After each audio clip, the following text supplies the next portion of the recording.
for the action. Experiment with the beer slide for the next half an hour. Now that we're in a little bit of a slide, it's bad. We're going to check the volume. There will be a thumbs down if this is way too loud, a thumbs up if it's quiet. Just a regular hand in the air if you can hear me all right. Thank you. So I have some safety announcements to go over, but good news for you, you get to enjoy the first bit of wildlife on your driver's side. We're cruising, we're sponsored through East Africa, and I want you to look carefully because there's a 1-month-old giraffe there. She's way shorter than everyone else. This little baby, the tiny little giraffe. While this tram is moving in the aspect, all of you will be seated. We will be making several stops per day, and you're more than welcome to stand up during the stops, so please sit back down when hit the pedal. And in the case of a medical emergency, you can reach me by pressing a strip that's on the ceiling above you. It's yellow. If you're in the first car, it's not present, but you can knock on my window or wave your hand to get my attention. If you drop an item, though, I will not stop for you. Try to keep all your belongings inside the tram.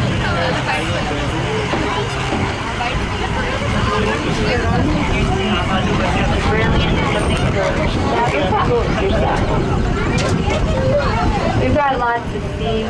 Most of it's behind the seat here. And we're just about to pass through. And I want to thank you all for entering one of our front doors. Welcome again to the San Diego Zoo Safari Park. If you didn't know, we are an international non-profit. And that means that anytime you visit the park or the zoo, you are donating to our conservation projects all over the world.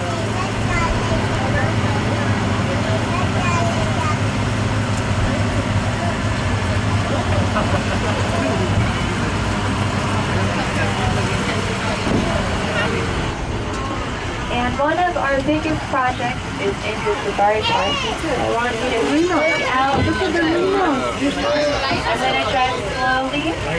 Most of them are right up at the wall. Some in white rhinos having a blast of a time looking for grass.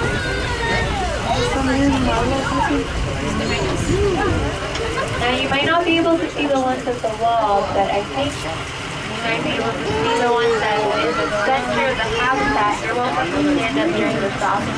There's one that's close to the front of the tram. Farther back by the wall. These are the southern white rhinos, some of the largest mammals on our planet. In fact, the second largest mammal, just after the elephant. And so full grown, these ladies can be 5,000 pounds. And because of that, they have to eat a lot of food, but there's only one item in this rhino's diet. You can see them eating it right now. It's grass. And because they have to eat a lot of grass, they have lips that are unlike any other rhino. So take a good look at their smackers. It's very flat. And because it's flat, they are able to chomp as much grass as possible at one site. It's more surface area, right? It's like drinking your soup with a teaspoon versus a ladle. This rhino's got some bad boy ladle lips. Or bad girl ladle lips. So we're headed in to a really neat place. Our next habitat is out the driver's side. Welcome to the South Pond, which borders South Africa. And South Africa is home to the savanna habitat. Our first spotlight animal are big birds. So many of them are on the island right now. Oh, you know what's cool? Okay, do you see these blackbirds that are trying to fly into this pond here?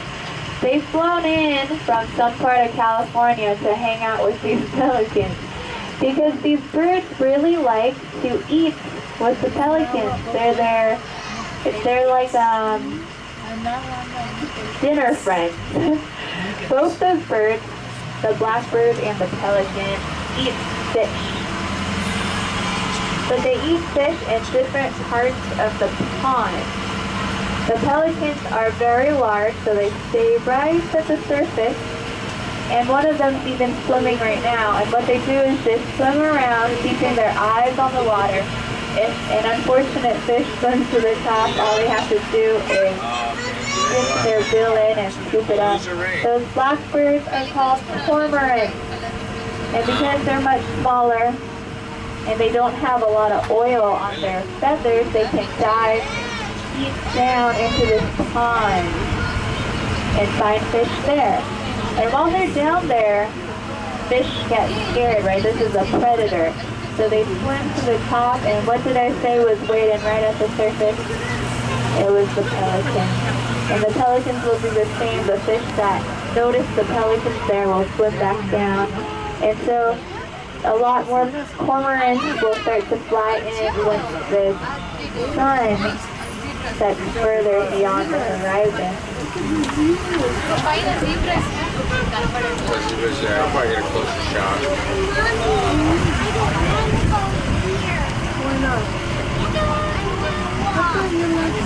And lots of birds also hang out on the passenger side. Welcome to the bird park. Home to a gorgeous waterfall. And it's nice and cool, so a lot of these birds are eating. If you see a bird that looks like an Oreo, it's right by the waterfall. A lot of them are right by the waterfall right now, which is towards the Somali Tram. That's a sacred ibis. They're currently to poke at little worms and other bugs that live in this soil. There you go. Do you want to see some other cool So those are some two-legged creatures. We're moving up in the leg count. Here's some four-legged animals. On your passenger side, a dainty little thing. These are sovereigns to those. Good swimming. This is the fun part. You'll notice that in their habitat, there are some umbrellas and ropes hanging off of it and branches. That's to imitate their natural habitat. These guys are browsers. They reach up into the trees to pluck off leaves, and that's why they have such long necks to help them reach. On your driver's side, though, all these animals are grazers. So they keep their heads low, looking for grass on the floor, fallen leaves. And they even sit on the floor. We saw one take a seat. All these four-legged creatures, giraffe included, sit in the same way. Because they have so many legs, they have to be careful with how they sit. They'll get onto their front two knees first and then rock back on to their behind. I'm stopping here because you have the opportunity to find 4 baby antelope in this herd. 3 of them are sitting together. One of them is having some alone time. And they're easy to teleport because they're smaller and have tiny little horns growing in. They're about 5 months old. And also the smaller antelope have lighter coats. So it's really easy to identify the age of these antelopes because the oldest one has the richest mocha coat on her body. This is a female herd. And she also has brilliant horns that curve all the way back on her body. So you can see there's babies, teenagers, and adults sharing that space together.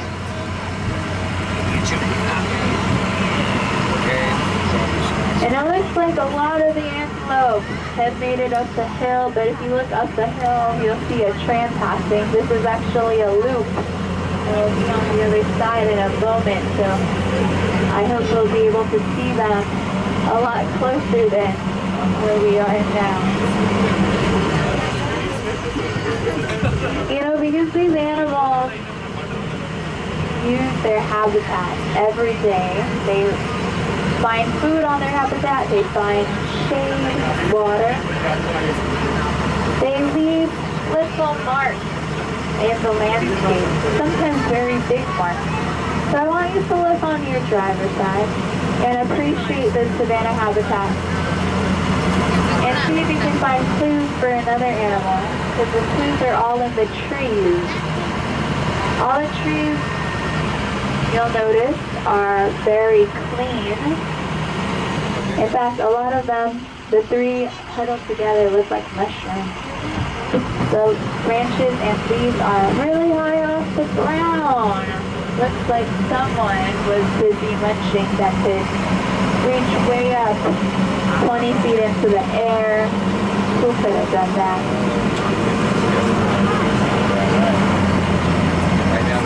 Probably not these Cape buffalo. We're about to stop by a female herd of Cape buffalo who are resting on your driver's side. And behind them is a very beautiful antelope. The head spots are along that dirt road right in the middle of the hill.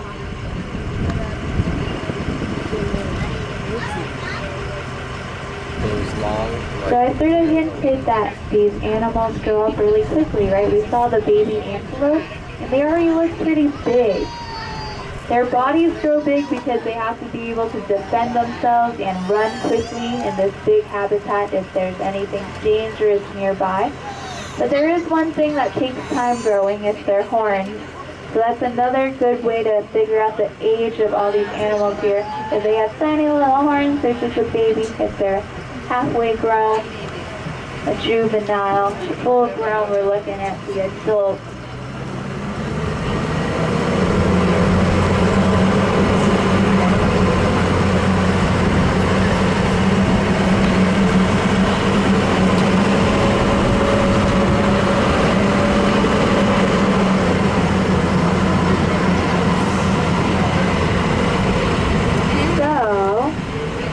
Like we've made it to the culprit.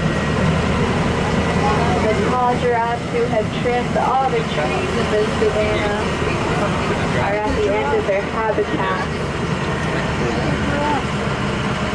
Look at the big ones.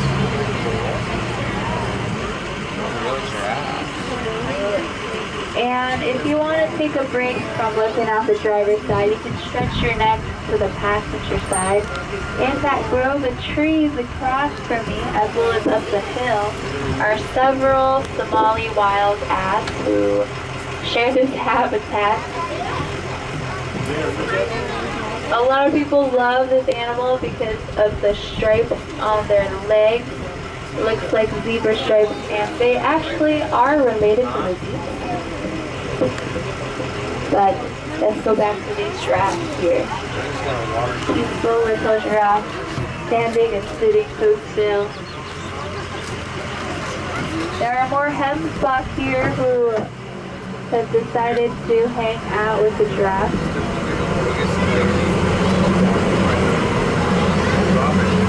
And that's the normal thing. Everybody out here wants to hang out with the giraffe. Because the giraffes are really calm in the area. They know that they're in a safe place, right? These giraffes have very long necks, some of the longest necks of any mammal, and amazing eyesight that can see 2 miles into the distance. And I have to take a pause because you all see a rhino, and if you look at the bottom of the hill, I saw 2 boys I can't explain this. You'll see for yourself. Look for a dust storm at the bottom of the hill. It's some zebra boys having a good old zebra time.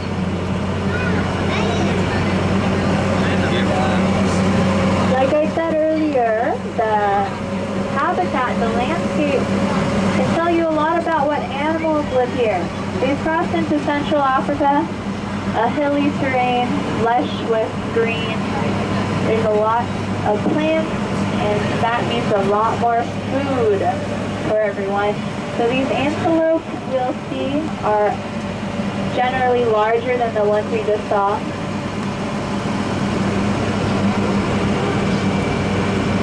And most of them have stripes, but the most famous striped animal is not an antelope, it's that zebra walking right in the valley.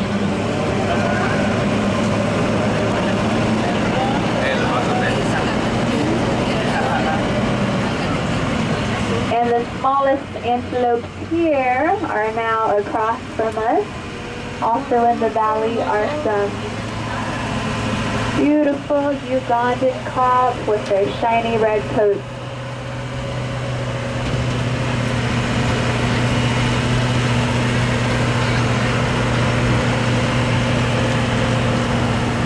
So we've seen a couple animals with brown and gray coats. And it made sense because where they were living, there was a lot of dirt and they camouflaged.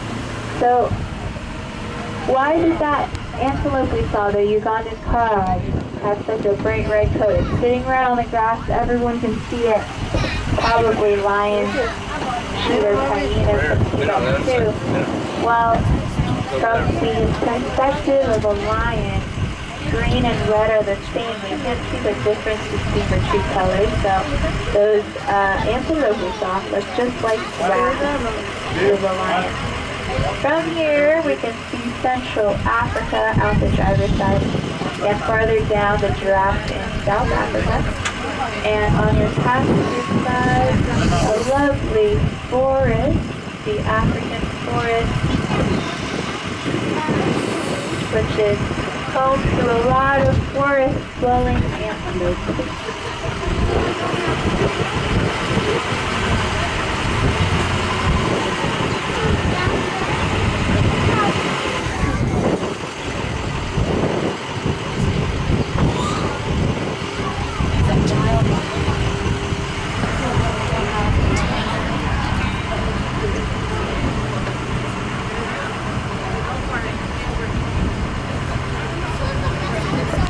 We finally made it. We're on the other side of a hill.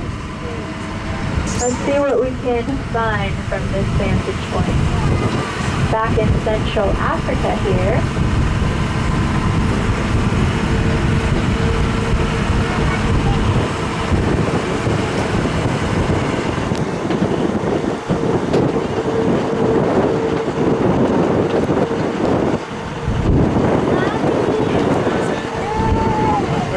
To find more zebras, look for a cloud of dust. They're always playing around.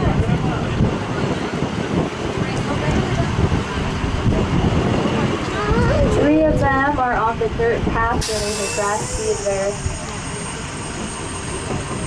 The two who are very affectionate with each other are all the way down at the bottom of the hill, right by that wall there.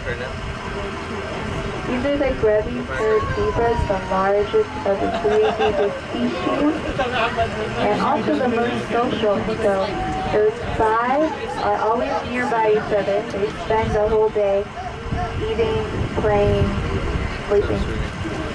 Good life.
the two antelope herds. They're right here at the top half of the hill on both sides of our valley.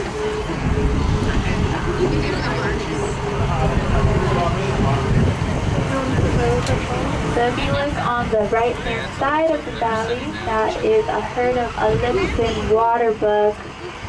Most of those are females. You can easily spot the male figure. You've got beautiful horns. And on the left-hand side, a little harder to see because they're tiny bodies, but they've got white underbellies and a tan top that is split off. And even though they are antelope with different colors and different sizes, you can see something they do share. It's how they're sitting. So both of these herds right now are sort of sitting in circles. Their backs are facing each other. They have their eyes and ears looking out to help them stay alert. We call these alert circles, and it's a very easy way to stay vigilant of a lion or cheetah in the distance while they're resting. These are some big animals.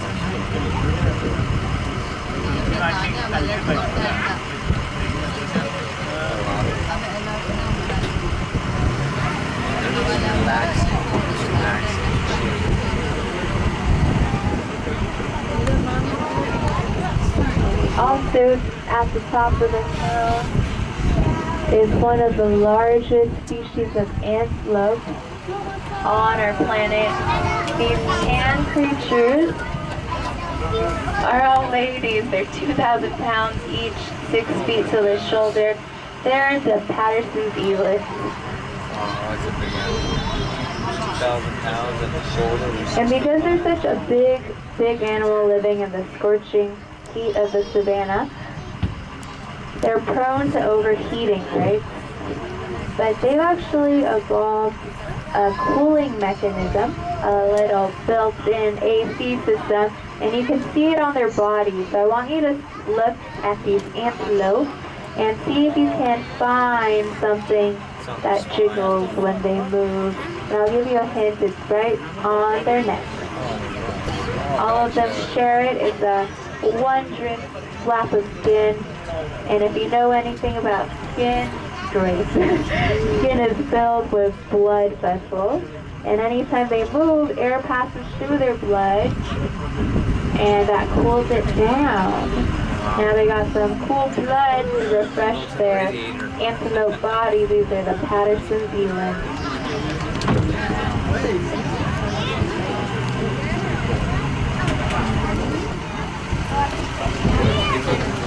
So not all the animals here are from Africa. If you look on your passenger side, this is the desert habitat, and there's actually a group of Asian deer who also reside here. They're all by that big pepper tree towards the front of the tram.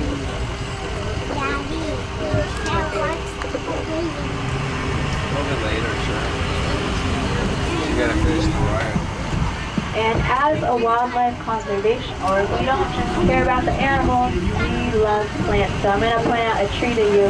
On your driver's side, just across from me, there's a tree with coral blossoms called the African coral tree. And it just started blossoming a month ago. And I get excited to see it each time. Now that you know the tree, you'll find it all over the park. In fact, as we say farewell to South Africa here, you can capture those 2 coral trees front and center. I wanted to point it out. Oh, first, if you have never seen our California mule deer, a whole family has taken over this hill on the driver's side. It looks like they're all females. Since we see them, I want you to also look around you. We're surrounded by hills. Welcome to the San Pascal Valley. We're smack in the center of our native ecosystem, which consists of chaparral and coastal sage-grouse habitat. It's a biodiversity hotspot. that houses not only a lot of plants, but a lot of animals. So while you walk through the park today, keep your eyes peeled. You'll probably find more mule deer just along your trail path, as well as a lot of cottontail bunnies.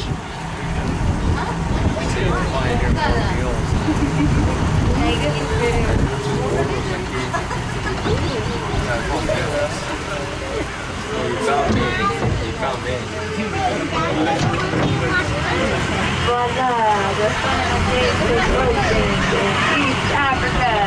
It's on your passenger side. First we have a beautiful hill, home to lots of insects like these East African crown cranes. Those birds pecking at the floor are busy dining at.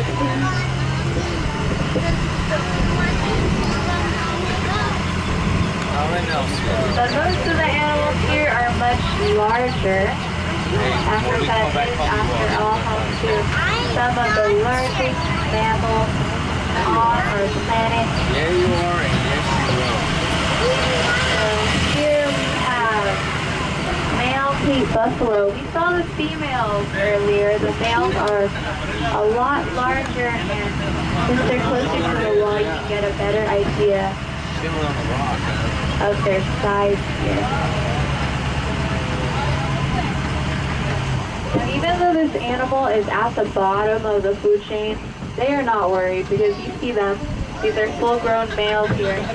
Once they're an adult, they're packed full of muscle. And so this is one of the few animals that will not run away from the lion. Instead, they work together and circle up around the lion, hunting to protect their babies and their older Cape buffalo like a real family. We've got another family unit farther up. You saw them further in the distance at the start of the tour, but they made it down to the bottom of the hill. Look at our 1 month old baby giraffe.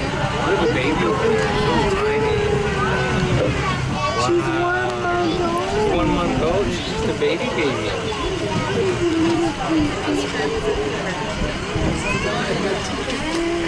You can get an idea as to how tall she is, because if you look at those adults there, their bellies are 6 feet off the floor. So baby giraffe is a little over 6 feet. Wow. Oh, she dropped her palm leaf. I think she's about 7 feet now. And that's not much farther than how tall she was when she was born. Baby giraffes are all at least 6 feet tall at birth. As I mentioned, I don't know that tall. Mama's belly is very high off the ground, and as she wants to grow into independent, tall, More than 60, yeah. adult giraffe like her mama, she's going to need to reach her belly for some nutritious milk.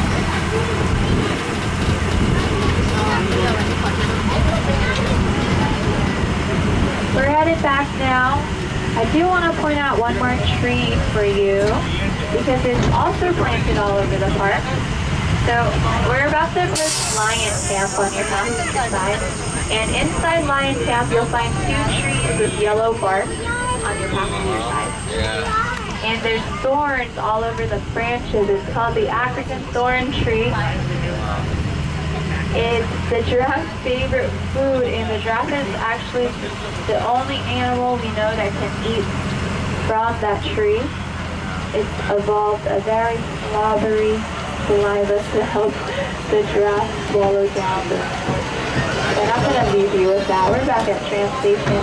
Thank you all for visiting. Have a lovely day. You may exit on your passenger side by reaching over the door and saying, "Bye, everyone."